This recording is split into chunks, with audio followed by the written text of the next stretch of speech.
So here's something weird for you. I noticed as I was setting up the background for this episode, you can see, hopefully, there's only 2 episodes of Lower Decks right now.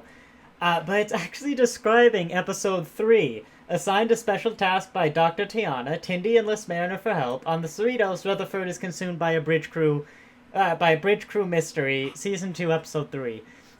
So again, Paramount is very weird with how this gets released. Anyway, hello and welcome back to the N Squared United Federation of Planets? I don't know. I feel like that intro's a bit outdated, World Domination Society. It doesn't really gel with what we're doing now. But I need that I need that na na na na na na na na na, to get me in the mood. But anyway, we'll always have Tom Paris previewing discussions a bit, as always, and a bit about Kazon, his eyes open. It doesn't say it on the screen, I just remembered looking over. Anyway, yes, before I forget, because I keep forgetting, this was one of those episodes where my partner has been doing all the thumbnail art for these, except one. I'll get into that. And we've actually had the artwork done for the thumbnails. We had 8 of the drawings done before Lower Deck started. And one of the missing 10, because we need 10, was the very first episode. I actually modified one of the thumbnails they give me to round up that 10th. And the other thumbnail we're missing is a special... It's the Ambujitsu one, basically. We know from the trailer it's going to be in there. And so I was talking with him yesterday, like, yeah, I still don't have it. I'm like, yeah, I really don't know. Memory Alpha hasn't had the name of the episode, and I was checking as I said it. And then I just saw, we'll always have Tom Paris, and I went, oh, Alex, it's the plate one. We don't have to worry about that thumbnail. So yeah, shoutouts to my partner Alex, link to their channel in the description. I'm pretty sure that's been in the other videos too, I should check that. But yeah, thanks to them for drawing all those thumbnails. Anyway, because I realize I'm blocking all the enterprises I lined up for this video. I don't have a whole lot to say about the last episode, Kazon. Not a lot of new stuff came to light, and all the canon references really seem to be about that museum, which you could do loads on. Check out, I'll link it in the description again. There's loads of people who have been discussing all those references. But the main takeaway is, I think we might have touched on this a bit in the last video. The overwhelming consensus on Boimler going back to the Cerrito seems to be positive. Shoot, I've got to wrap this up soon. I just refreshed the page, the episode's available.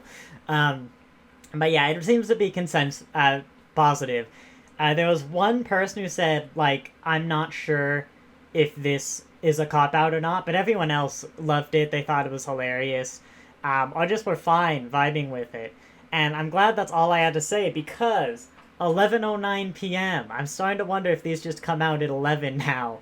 I'm gonna go watch We'll Always Have Tom Paris. Reference to, of course, the TNG episode, We'll Always Have Paris. I'm going to try something a bit new, where I'm going to try and not to take notes, because I think that's detracting from my experience. I got with the last episode a lot, and I'm watching it more for the videos, not just to watch it, so we'll have a bit of an experiment here. But yeah, we'll see how that goes, and I'll see you in 20-something minutes. Well, I'm going to stop taking notes, because that was the best episode of the season by far. And don't worry, I'll still be able to keep track of my thoughts, because it has something to do. I'm just going to go through the episode as I talk. But first impressions. Well, I loved it. Everything was great. Tom was great. Shax was great. It was actually funny, because I was watching the episode, and, Shax is getting a hot dog or something. I was just literally sitting there watching it. I'm like, oh yeah, Shax. It's like, Rutherford was like, huh? And I was just like, watching it, like, what's going on? Like, oh my god, he died! Like, I completely forgot Shax died. So, I mean, I knew he died, but it just didn't clock with me. Rather, I don't know what the difference is between Boimler and Shax, but I love this. Just, Shax is back. We actually could have known that. I noticed in a news article, I think between my last video and now, that one of the trailer clips had Shax standing in a crowd next to Kazon, with the guy that could disassemble himself. I never caught it myself, but I am not going to complain with more Shax, because Shax was, like, one of the best characters in the whole thing, and either they kept it under wraps really well, or when they did their season 1 interviews and stuff, um, they just didn't know, which is kind of fun because I can imagine the writers' room, like, Shax was so popular. Like, is there a way we could bring it back? And they kept trying to decide, and they were like, what if we just bring him back and don't say? And I love that. So many good things about this episode. They mixed up the pairings with a Tindy Mariner episode. I guess because Boimler was out of out of commission for this one, but that's something they said they were gonna do, and I like that. I like how they kind of acknowledged it in the episode where they know nothing about each other. There was a lot of self-conscious, self-referential, almost fourth wall breaking, but not really humor. The Voyager theme is now canon, which let me think about this. I'm pretty sure all Star Trek themes are now canon. Faith of the Heart is obviously a real song, so it exists. The original series song, sorry, all the classics themes are canon, because the original series song is played, I think, in a few bits instrumentally or in the background. You then have The Next Generation, Lower Decks made canon last season. Deep Space Nine is actually played in Quark's bar somewhere. I don't remember the episode, but it is played. Voyager theme is now canon, is Tom Paris hums it. And I think that's all of them. Yeah, ignoring some movie stuff. I definitely don't keep all my DVDs on the floor over there. Ignoring some movie stuff, all the themes are now canon, which is nice. Another thing, Mariner is just like the best friend. Ignoring that one Cupid's errant arrow, I explained it in poorly explained. She's just the best friend, because like she could take that hit and be fine and even enjoy being in the brig, but as Tendi said, she definitely couldn't. And I love what they're doing with the Orions. We finally got the explanation. I've been hoping for a Tendi pheromone explanation, because until now, I don't think anyone explicitly said it, but it was kind of assumed that all Orion females had those love pheromones, I'm basically going to call them. But apparently they don't, so Tendi was like, I'm not even that kind of an Orion. I like that. I hope, as the seasons go on, and I hope there are many seasons, we can explore kind of Orions more. I love the comedy, but I also really love, I think Lower Decks is the most capable franchise series right now to actually explore the inner workings of alien societies, like TNG did with the Klingons in Deep Space Nine. That stuff, where we know all this stuff about the Klingons, the Romulans, the Cardassians, the Ferengi, because the other multiple series explained it. And I think Lower Decks is in the best position just because they really know it, and they can do it in interesting ways. They can do it, with the Orions. That's a race we really don't know much about when you really think about it. Kind of like the Tellarites, where it feels like we should know a lot about them, but we don't. And, I really hope we get more glimpses of that as the series continues. And I think that's going to be it for my first thoughts. I'm now going to just kind of skim through these episodes as we go along. First off, as this points out, Starfleet finally, 6 years after the Dominion War, has had rudimentary security checks.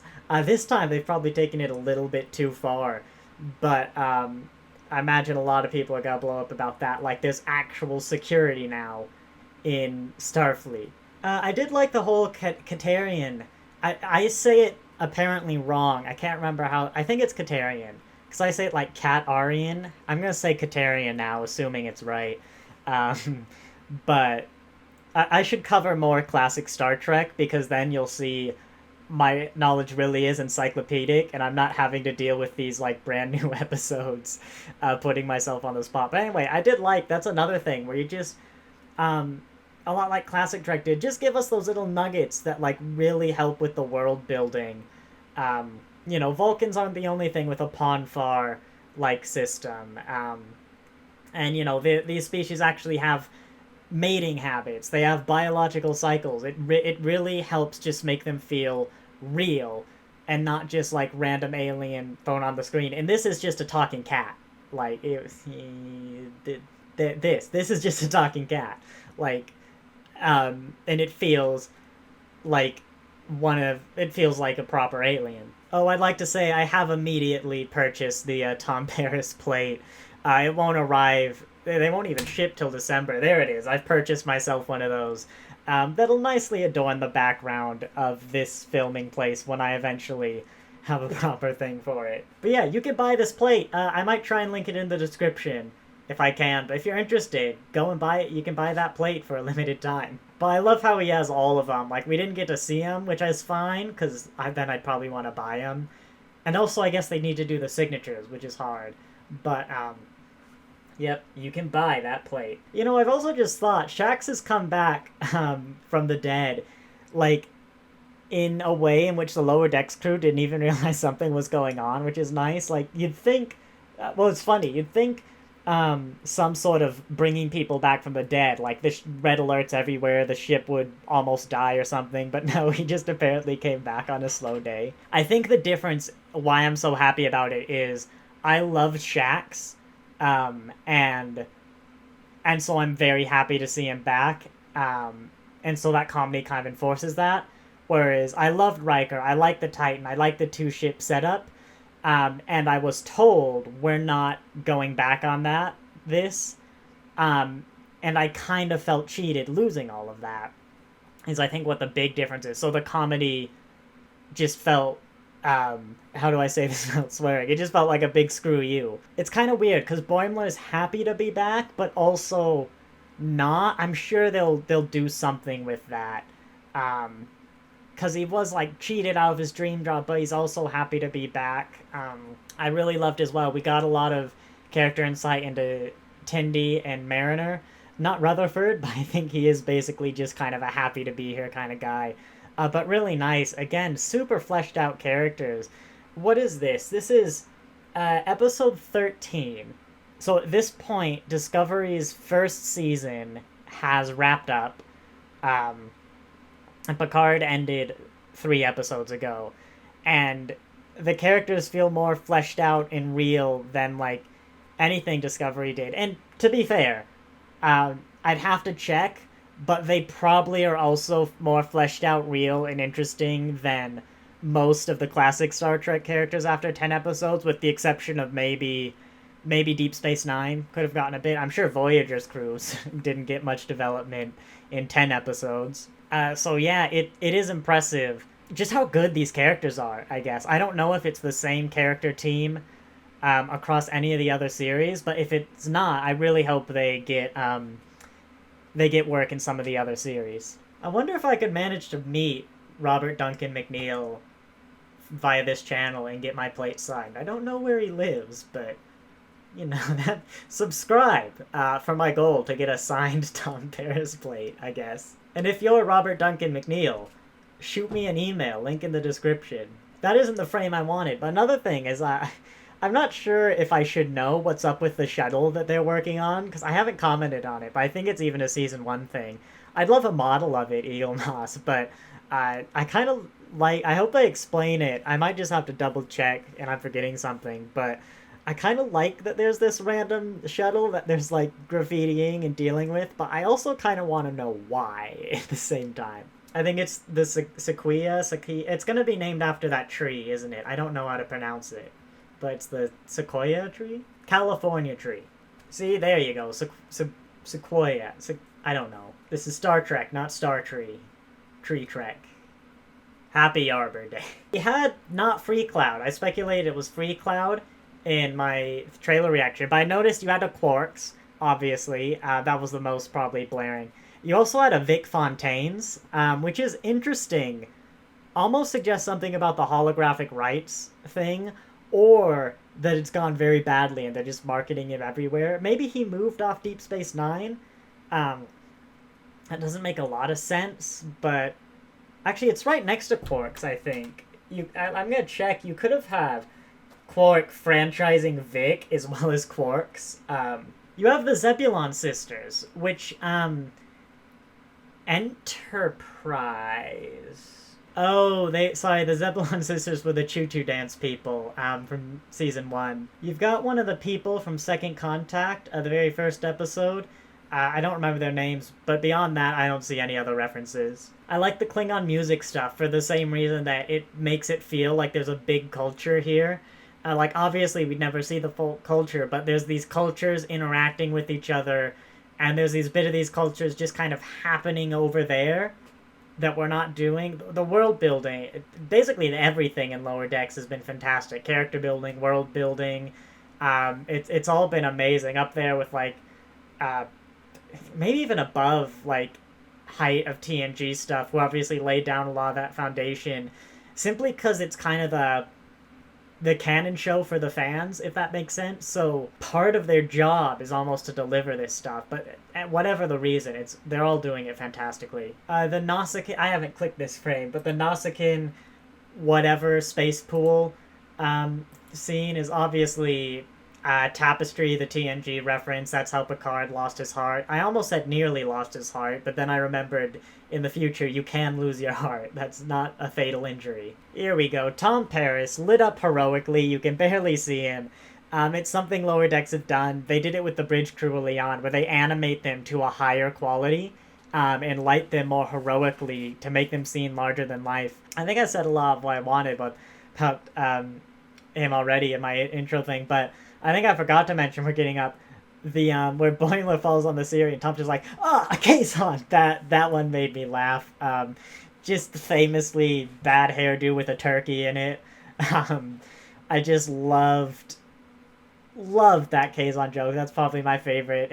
It's probably gonna be the title of the video, but that was amazing. Just Kazon. You know, the scene where the plate gets fried. I really hope that I'm not sure if I want my actual plate that I bought to say do not microwave or not on it, because on one hand, you know, that plate should be microwavable, but on the other, I would find it hilarious if the plate that went through that could not be microwaved. The scene where Rutherford was going through all the way Shax could have brought back, that was good. A lot of references, things in the background as well. I just noticed he was in a TOS Mirror Universe uniform, which is interesting. Nice reference. But I love the Dyson Sphere one, just the crazy stuff. This episode really had a lot of good laughs. I think part of it is I'm not taking notes. I just let myself go, forget about this video. I can just watch it back afterwards and enjoy the episode, because as much as I'm kind of trying to make Star Trek, this sort of thing, basically my job, I don't want to lose actually enjoying Star Trek. I think it might be a bit different maybe with some of the, well, Section 31 especially, so with the live action series, if they also go downhill, like a lot of the former ones, I might be more like, I might be easier. But for Lower Decks, I really want to enjoy it because I can enjoy it. The Orion scene was nice, just a diverse area. There's a lot of diverse sceneries, a lot of complex sceneries, characters. I mean, this is new outfit, new skin colors.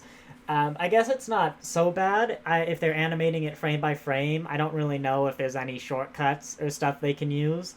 I think they're frame by frame animation, except of course the backgrounds and stuff, but very nice production quality, you know, set design, everything really good. I also liked with the interaction with the cousin. I got modern Orion vibes, actually. I guess there's not too much in the way of classic Orion vibes, like Orion between Orion. I'm not sure there's any, really. We get Orions between other people. The animated series with their really weird blue space Orions might have interaction. But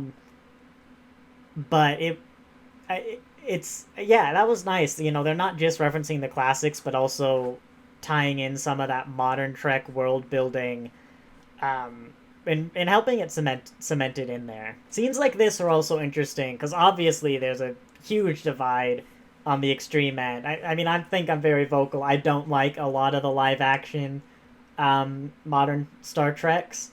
In fact, I really only like the third season of Discovery. But scenes like that where Lower Decks is the show, if there are those diehard fans who will hate anything new. But scenes like that where Lower Decks is the one that the vast majority of us can agree is good of the modern ones. So it's interesting when they throw things like that, like other modern stuff into Discovery. I think it helps weed out and kind of sell what kind of fans are like, I hate everything modern for the sake of hating modern, or even hating everything Discovery and Picard. I don't hate everything Discovery and Picard because it's Discovery and Picard. I just hate most things about Discovery and Picard because of the directions and ways they chose. And so, like, modern style Orions and Lower Decks, I'm not going to complain about that. I don't really have a problem with modern style Orions. But I think there are a lot of people who are going to go like, oh, Discovery in my Lower Decks, unwatchable, it's not canon.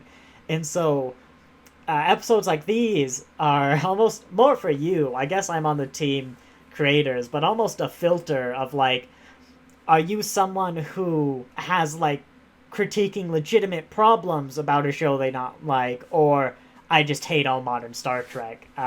When I hope I'm proving to you that I am not I hate all modern Star Trek. I'm trying very hard in these early days not to set up that reputation. The whole way Shax was dealing with his death and the other characters was also amazing in this episode. I'm particularly going to highlight this scene. Well, there's the great, are you still having flashbacks? I'm having flashbacks right now. And the scene where he was discussing what dying is like. I could start over-analyzing it maybe a little bit with, like, how does he deal with that as someone... The Bajoran religion, I don't think it has a name, but is a follower of the prophets, I'll say. I mean, it was a great scene. It was hilarious. It's one of those... Like, Voyager and Discovery get a lot of flack, I believe rightfully so, for being somewhat more fantasy than they are sci-fi. My best example is TNG. I love that 24th century block. TNG, Deep Space Nine, and even Voyager were very internally consistent. There's a famous quote that, like, all the science in Star Trek is made up. It's just my job as one of the writers to... I can't remember. But I always point to the Heisenberg compensator, which you might recognize as just some bit of transporter tech. Like Heisenberg compensator. They never give any sign of what it does. It's just like the go-to thing that's broken or needs aligning is the Heisenberg compensator. Well, with a little bit of knowledge of science, what does the Heisenberg compensator do? Well, there's something in quantum mechanics called the Heisenberg uncertainty principle, which, in brief, because this is a bit beyond the scope of the video, means you can't measure the position and velocity of anything, like a particle, with infinite precision. It's a trade-off. The more you know its velocity, the less you know its position, and vice versa. Well, if you're transporting matter across space, I really hope you know the velocity and position of all of my atoms before you transport it. The Heisenberg compensator probably compensates for the Heisenberg uncertainty principle. And there's loads of things like that in the Next Generation, where not only is there that illusion of this is a real thing that you could understand if you had the manual or something. Not the technical manuals like the books they sell, but like the actual scientific manuals on how to build one. But they also keep that internal consistency of, throughout all those series, these things are found in these locations and they all work like basically the same way. All Voyager did is occasionally throw in your weird warp 10 or throw in weird extra technology. And Discovery is a starship which can teleport anywhere across the universe along an omnipresent, multi-dimensional, multiverse-spanning field of mushrooms by harnessing the power of giant space tardigrade DNA, and even the characters in Discovery will judge that that is just crazy. And tying it back to the death thing, you could make the complaint that maybe pushes more the fantasy side than the sci-fi side, but I think this is... Star Trek's always had that silly side. I'll say silly. And I think this falls more in like, yeah, the universe is balanced on the back of a giant koala. Than the magic mushroom drive. He does kind of look like a Kazon. Like, yeah. It's the hair. I mentioned before, Breastfed Mariner, I like the sequence of just bouncing off the shields. Like, that was weird. I don't know if there's ever maybe anything contradictory in canon where shuttlecraft can't do that, but I feel like that should happen. And I just love, again, Mariner, best friend in the universe, ignoring that one weird episode. But the more episodes we get, the more Cupid's Errant Arrow becomes a weird fluke episode. I do love bits where Dr. Tiana acts like a cat. I love just watching her play around in a box. Here, I'll show it. Yeah, just those eyes and everything. I love that they play around with having a Katarian, and they're not afraid to be like, yeah, it's just a cat. I like that. Thinking about it, it's kind of weird Tiana couldn't, like, just replicate a box or something, but maybe it's a special box. Like, I like it. It's fun. I'll say, I thought the resolution of this episode was actually going to be, she couldn't get the totem thing, and so she was going to replace the totem with Shax, because, you know, they had a bit of a thing near the end of Shax's life, but, you know, I'm not gonna complain watching a cat play in a box without closing, like, the windows or anything. Also, have you ever noticed how the Cerritos has different colors for, like, all its L-cars depending on what station it is? Because it's kind of weird. But I like all the ways they look, but that's really unique for a starship. I just think it's interesting. I'm also going to point out that clock doesn't work. I don't even know if it ticks, but that is not the time, which I feel like some people are going to comment about that. And maybe they have, so go laugh at them if they've commented before this part of the video. It'll bring up the engagement. And finally, I love this joke where Boimler's trying to get through the door, but it's just like a wall panel that looks the same as a door. Wow, I've just remembered, I normally go through the Reddit. This is gonna be a long episode, so let's briefly take a look at other people's thoughts. Heads up for Netflix users, but apparently a ton of Star Trek will be leaving streaming services in the end of September. News. Chindasunth, I'm gonna attempt, is bringing up interesting points. That was a good one. I'm glad it's not just me not taking notes anymore. One of their top 5. They don't think a single joke fell flat for me, which I agree. I'm not gonna say there wasn't a single joke. I don't remember any falling flat. But there's not a best joke. Like, I think a lot of the episodes have had a best joke, but this one had me laughing out loud 3-4 times, I think. That's not something I do a lot, but there were a lot more jokes I found funny. The whole thing was enjoyable, so yeah, this comedy level, definitely a highlight of the series. Oh, I should probably mention it with that non-binary flag behind me. But yeah, shoutouts to how casually they handle Mariner's pansexuality. I don't think it's new in this episode, but they explicitly mentioned, like, I don't know, bad boys, bad girls, bad non-binary something. I don't remember exact words, but shoutouts about that, how casually they're just handling it, and also mentioning the non-binary specifically, even if there's that semi-alien representation. But I think this series has done a great job. Lower Decks has been good, and modern Star Trek has been real good in general. But this series in particular has been real good with, like, it's the 24th century, kind of that Starship Troopers shower scene vibe of, literally, in the case of the last episode, like, gender, sex, nudity, like, none of that matters anymore. Like, we just don't care in the 24th century, which is brilliant. I've got a video planned I'll probably do, but it's like, there's the representation of Adira coming out in the 32nd century, which is it's needed because of now. Kind of like the Far Beyond the Stars in Deep Space Nine was needed because of the 90s. What was now then. But that's the representation of, like, this is what we want. This is what the future should be. And it's always nice seeing that. There's a point, Jet Light Beam mentions, it seems that even though Shax is back, Kazon is going to remain Chief of Security on the Cerritos. Yeah, that's interesting, actually. One of them is just going to be under the other, but, yeah, I wonder if they'll mention that directly, because that's interesting. Santa Hates You, on a lot of these videos, they watch it early, just like me every time. That it felt like an alternate universe with Shax coming back and the ship trying to kill Boimler a lot. I felt the same. I thought that's where the episode was going, where they've actually ended up in an alternate universe. If it weren't for the fact that I knew that Shax and Kazon had appeared in the trailer in what was probably a different episode. That was my only doubt. Why I don't like trailers, but yeah, that was it. I thought that's where they were going. Box is love, box is life. That's it. Not a lot of comments. 12:18. Like, basically no one's seen this episode. I'll just refresh the page, take another look. I forgot about that. There's one more comment. Mariner was worked on Deep Space Nine. I can't remember if there's an Ensign Mariner ever mentioned in Deep Space Nine. I think Memory Alpha, again, the best wiki. No, Memory Alpha does not seem to have a Mariner other than Beckett Mariner, so doesn't seem like it was ever mentioned on Deep Space Nine. But that was another thing. I thought we were gonna have an alternate universe for that.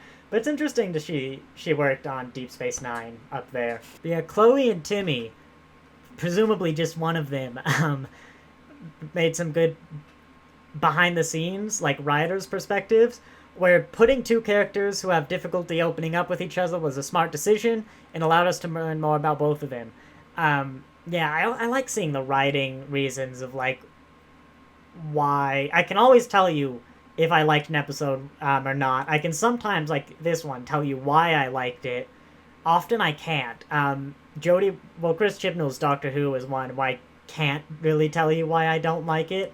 And so I love seeing writing perspectives of kind of like, this is why it worked, or this is why it didn't work. And also, they point out everything going on with Boimler is a literal way of showing Boimler doesn't know where he belongs at the moment, which is interesting thematically, but I think that's it. 41 minutes of recording, a long one today. So I'll leave you there. We'll go over the canon references and talk about a bit more about this episode in the next episode.